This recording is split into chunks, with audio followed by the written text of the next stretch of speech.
Artificial intelligence has always had a place in cinema. From 2001: A Space Odyssey to Star Wars, Metropolis to the Terminator, the idea of AI has seeped into our culture and become the subject matter of some of the greatest sci-fi films.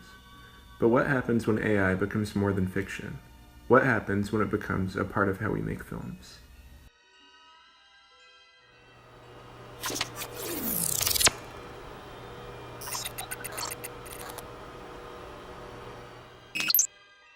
Let's start by taking a look at the beginnings of artificial intelligence in cinema, which first appeared in front of the camera.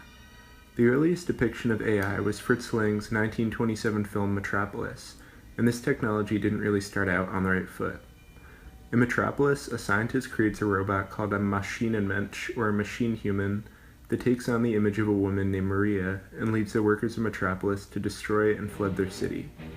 This is a very early example of cinema depicting AI, which was far from legitimate realization, in a negative light. This same fear of humankind manufacturing its own destruction can be seen in every era of film. HAL 9000 and 2001: A Space Odyssey, Gort and The Day the Earth Stood Still, The Terminator and The Terminator. Today, shows like Black Mirror and films like Morgan and even The Avengers continue this tradition as the true realization of this technology looms closer on the horizon. And while films like WALL-E or Star Wars portray AI in a far more positive light, many still fear the implications of this technology. So what happens when AI starts to move from in front of the camera to behind the scenes? What do you mean? Well, I don't know anything about any of this, so...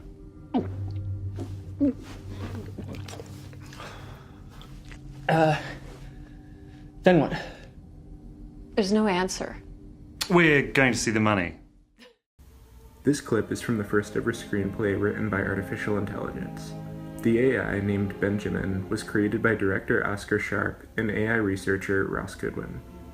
The script Benjamin produced is obviously very rudimentary, and the film was produced to serve a comic purpose rather than a dramatic one, but it's fascinating nonetheless. Benjamin functions very much like the feature on iPhones that predicts which word you'll use next in a text message. It was fed hundreds of science fiction screenplays and then made to write its own script by predicting a pattern of words based on reoccurring patterns it recognized in these screenplays. The challenge to the directors and actors was to then interpret this script and to make it a reality, which was not an easy task. Stage directions like "he was standing on the stars" and "sitting on the floor" aren't very easy to interpret. Despite the comic nature of this project, it raises some really interesting questions. The line is he pulls the camera toward his back, he is on the phone, but then the angle changes, and he's holding nothing. And the first part was machine dictated. The second part was human interpretation that was informed by years of Oscar's filmmaking experience.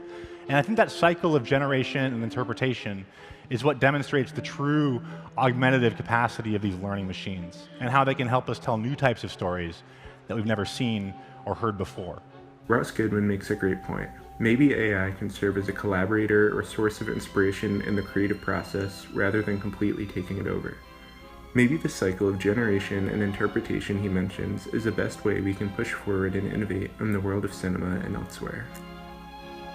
AI's involvement in the filmmaking process doesn't stop at pre-production, though. The capabilities of artificial intelligence may soon play more and more of a role of what we see on the screen. I've seen things you people wouldn't believe. This clip isn't from a low-quality version of Blade Runner. It's not even from the original film footage. The clip you're seeing has been generated by an AI that uses a process called deep learning to recognize and encode individual frames of the film. This footage comes from Terrence Broad, who taught the AI to recognize frames from Blade Runner in comparison to frames not from the film, and then taught it to reconstruct 200 pixel reductions of each frame. After learning these skills, the AI went on to eventually learn how to order the frames from start to finish, exactly as in the movie. So essentially, this AI is creating a representation of what it sees rather than rehashing images from the actual film. The result was close enough to the original Blade Runner footage to cause a copyright dispute between Broad and Warner Brothers, which ended in Broad's favor. Other, similar techniques are already in use as well. This clip is a demonstration of neural style transfer in which a neural network, like in the previous example, learns an image and then transfers its qualities onto another image in order to imitate the source image's style. This technique is fairly rudimentary and involves quite a bit of human intervention, but it's already being used in film. Kristen Stewart recently directed a film called Come Swim, in which neural style transfer was used in the opening and closing shots. She also co-authored a paper on the technology. The world of film is already being affected by AI technologies. All of the aforementioned examples raise fascinating questions about their uses and implications. So where do we go from here?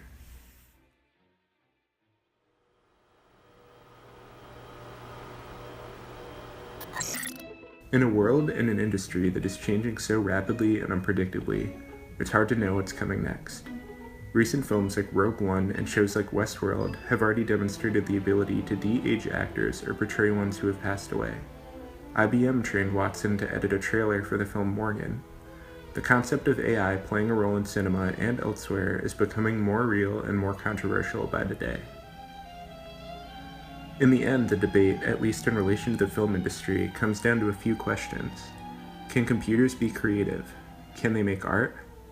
This sounds like the plot of one of the science fiction films mentioned earlier, but it's quickly becoming a reality. And these questions are important to be debated and explored. Maybe we should look to one of film's great auteurs to sum this up.